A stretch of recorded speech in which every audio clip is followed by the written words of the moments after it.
Chapter 29 of Fish in a Tree is called Fish in a Tree. Albert, Keisha, and I get off the bus for our class trip to the Noah Webster house. With no written work today, I'm thinking it will be a silver dollar day. Albert starts collecting acorns from the ground and filling his pockets. I'm tempted to ask why, but I'm afraid the answer will take an hour. Oliver picks up acorns and whips them at the trees. Max joins in. Max hits a tree every time. Oliver, not so much. Mr. Daniels walks over and says something to make them stop. I pick an acorn up too, and it reminds me of a little Frenchman with a pointed chin, perfectly shaped head, and a little beret. I name him Pierre and stick him in my pocket. I decide that I'll do a drawing of him later, maybe dancing with a lady at the Eiffel Tower. My grandpa always said he was going to take me to see it. Albert's pockets are bulging by the time we line up to go inside. Shay is rolling her eyes at him and laughing. When Mr. Daniels looks in her direction, she stops like she has an on-off switch. When he looks away, she laughs at Albert again. Don't laugh at him, I say. Fine, she says, I'll laugh at you. I don't care if you laugh at me. Albert just stands there looking a little lost. Albert, I whisper, why won't you tell them to go jump in a lake, or at least to leave you alone? Albert, Keisha talks to him in her you better listen to me voice, hunched over and silent as no way to meet the world. Albert bends over, picks up more acorns. He looks up at us. It isn't logical, he says. It will only let them know it bothers me. So it does bother you? I ask. He stands up straight. Well, no one likes to be insulted, but let's say that my worry about Shay is a drop of water in the ocean compared to my other worry right now. What's that? I ask. These acorns, he says, holding one up. This green coloring on the side looks like moss, but I am concerned that it is actually a fungus. If this is the case, all of these trees may be in danger. I have collected samples and will do further research. I lean in and look at the acorn. I like how Albert cares and is able to see things that other people wouldn't. But I wish Albert would care about himself as much as the scientific world. Mr. Daniels puts us into groups. I pray that I end up in his group or with Keisha and Albert.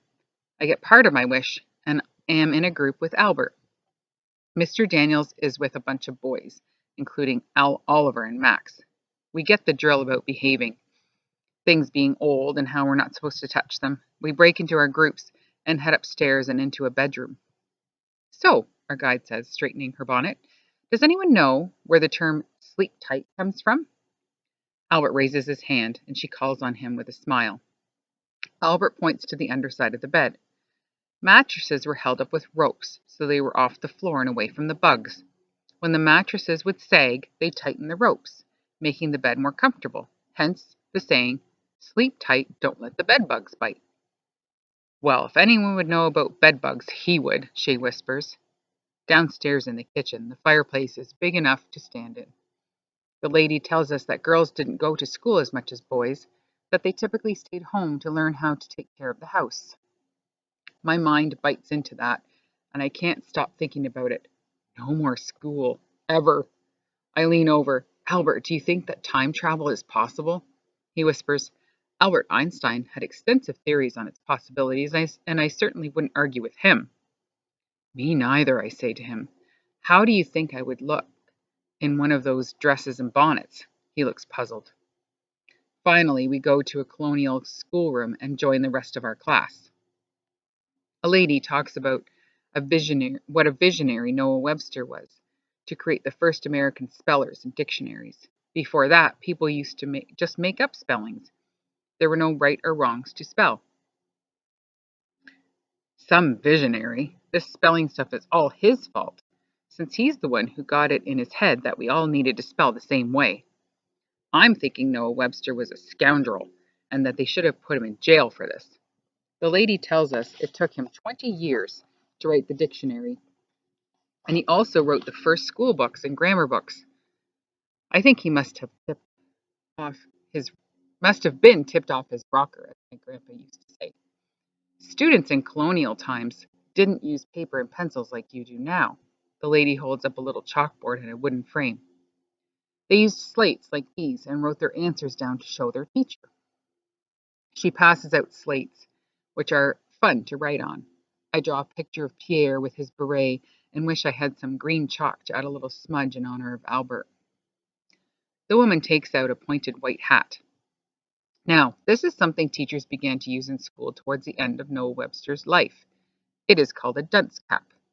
As a punishment for misbehavior, a child would have to wear it and stand in the corner facing the wall. I hear giggling. Shay is showing her slate to a bunch of other kids. There's a head wearing a dunce hat, and Allie is written underneath. What's the fuss about? The guide asks as she walks over. Then she turns to them. That isn't very nice. Erase that, please. I stand, willing the tears that come to my eyes to stop, knowing they will only give everyone more to make fun of. Are you all right? The guide asks me. Everyone is quiet now. They are watching me. It's worse than the laughing, so I run out. Out of the room and out of the museum, a woman calls to me, but I keep going. Out the door and around the back, across the lawn of a beautiful light green house. I find a swing set, which reminds me of my grandpa and how we spent hours on them at the park.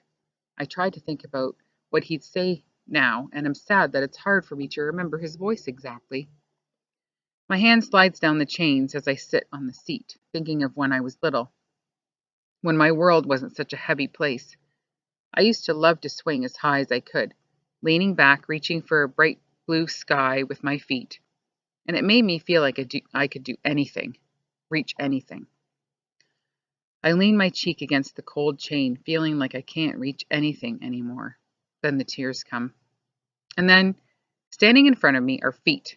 The shoes on them belong to Mr. Daniels. He stands for a while without saying anything until he finally says my name. All I can do to respond is sniff. Can you tell me what happened in there? I don't know what to say. Such a small question and such a giant answer. Please just leave me alone.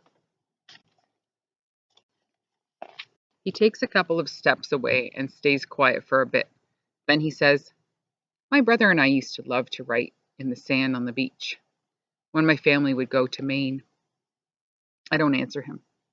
Then he picks up a stick and writes something in the dirt under the swing next to me. More words. Why can't I ever get away from words? He turns toward me and I stare at his knees. Allie, he says, holding out the stick. Do you want to write something? I shake my head. I think of flying on swings through bright blue skies and away from words like dumb and freak and loser. He squats down in front of me. I'm sorry about whatever it is that upset you. Let me help. I take a deep breath. And when I let it all out, the words come with it. Nobody is ever going to be able to help me. Not ever. They all said I should have a dunce cap, and they're right. That's the thing. They're right. Oh my, Allie, you actually believe that, don't you? I can hear that it's a shock to him. I finally look up at him. Why wouldn't I? Because you most certainly are not dumb, Allie.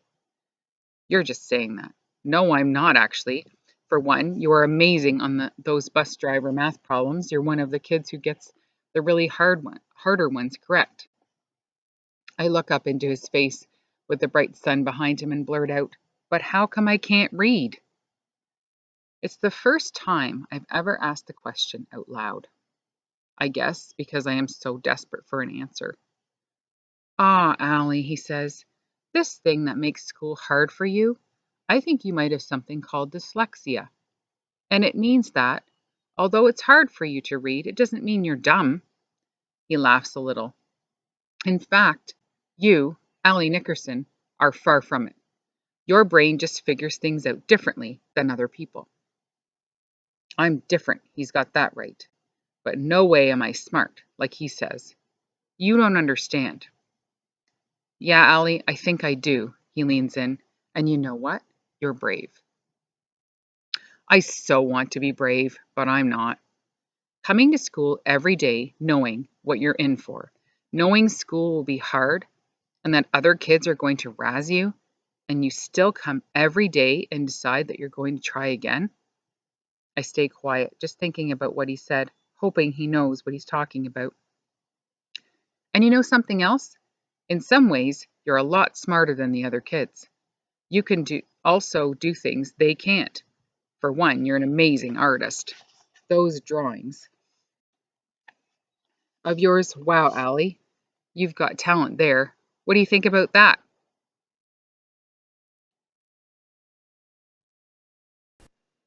Like saying, I'm sorry you're going to die, but at least people are going to bring you flowers.